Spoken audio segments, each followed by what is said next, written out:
वज़ाइफ के लिए वज़ाइफ सालिहीन ऑफिशियल को सब्सक्राइब करें। वज़ाइफ सालिहीन ऑफिशियल। नहमदुहु व नुसल्ली व नुसल्लिमु अला रसूलिहिल करीम अम्मा बाद फ़अऊज़ु बिल्लाहि मिनश शैतानिर रजीम बिस्मिल्लाहिर रहमानिर रहीम। ज़ुल्क़ादा की 9 तारीख का एक बहुत ही पुरतासीर पुरताकत अमल आपको दूंगा जो आपको जो है दुनिया की हर परेशानी से, तंगी से, जिल्लत से निकाल देगा। ये अमल करने वाला ना परेशान होगा ना परेशान रहेगा, ना जो है जिल्लत में आएगा ना कभी जिल्लत में जाएगा। और ये बंदा अगर जिल्लत में है, परेशानी में है, अल्लाह उसे निकाल देगा।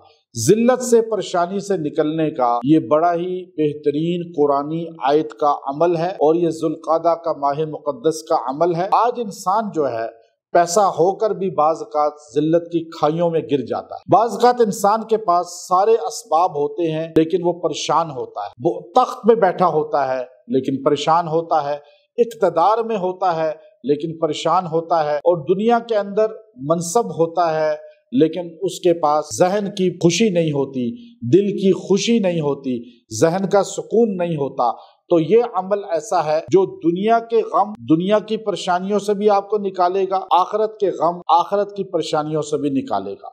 आपको खफकान रहता है, घबराहट रहती है, आपका दिल हर वक्त मुरझाया रहता है, आपको ऐसे महसूस होता है जैसे दिल बंद हो जाएगा, कोई खुशी महसूस नहीं होती, कोई राहत महसूस नहीं होती, सुकून कल्ब नहीं है, तो आप ये अमल इख्तियार कर लें। अल्लाह ताला आपको दुनिया की हर परेशानी से, दुनिया की हर टेंशन से निकाल दे। आप पे टेंशन के पहाड़ भी कोई गिरा दे, इंशाअल्लाह इस अमल को अगर आपने कर लिया पूरे महीने में, अल्लाह आपको उस टेंशन के पहाड़ों से भी निकाल देगा।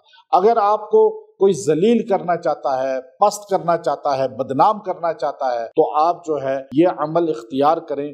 अल्लाह तबारक व तआला जो है इसकी बरकत से आपको उस जिल्लत से, उस टेंशन से, उस परेशानी से निकाल देगा और दुनिया के सारे वार आपके ऊपर जो हो रहे हैं जिल्लत और तंगदस्ती के लिए और परेशानी के लिए, वो नाकाम हो। ये अमल कुरान पाक का बेहतरीन अमलों में से है और अल्लाह तबारक व तआला ने कुरान जो हमें दिया है वो खाली तिलावत के लिए नहीं है बल्कि मुश्किलों के हल के लिए भी है, परेशानियों के हल के लिए भी है, बीमारियों के हल के लिए भी है। आज मुसलमान ये समझता है कुरान से बरकत की किताब है, मुर्दों पे पढ़ने वाली किताब है। ऐसी बात नहीं।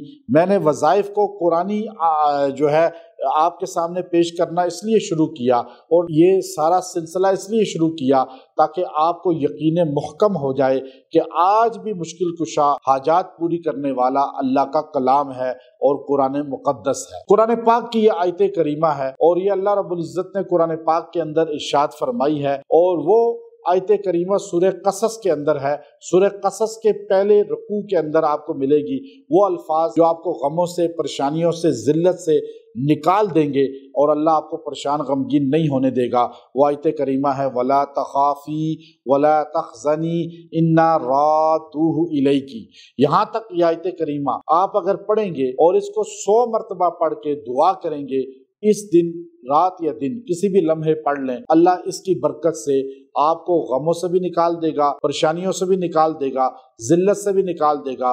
उम्मे मूसा पे ये अल्लाह के अल्फाज नाजिल हुए थे कि मूसा अलैहिस्सलाम की वालदा, खौफ न कर, गम न कर, परेशानी तेरे पास नहीं रहेगी, जिल्लत तुझ पर नहीं आएगी, इस बच्चे को पानी में बहा दे, इसे वापस करना मेरा काम है, इज्जत तुझे मिलेगी और सुकून तुझे मिलेगा। इसके नज़ूल के बाद उम्मे मूसा को फिरौन के महल के अंदर मूसा अलैहिस्सलाम की दाया बनाकर अल्लाह ने जहाँ इज्जत दिलाई वहाँ सुकून भी दे दिया। तो ये आयत करीमा इज्जत भी दिलाती है, सुकून भी दिलाती है। वला तखाफी वला तखज़नी इन्ना रादूहु इलैकी। ये आप 100 मरतबा पढ़ें और दुआ करें, इंशाअल्लाह अल्लाह आपको सुकून कल्ब भी देगा। लोग वार करेंगे जलील करने के लिए, फेल होंगे और लोग आपको पस्त करना चाहेंगे, परेशान करना चाहेंगे, कोई भी तकलीफ देना चाहेंगे, इसकी बरकत से नहीं आएगी। व आखिरु दावाना अनिल हम्दुलिल्लाहि।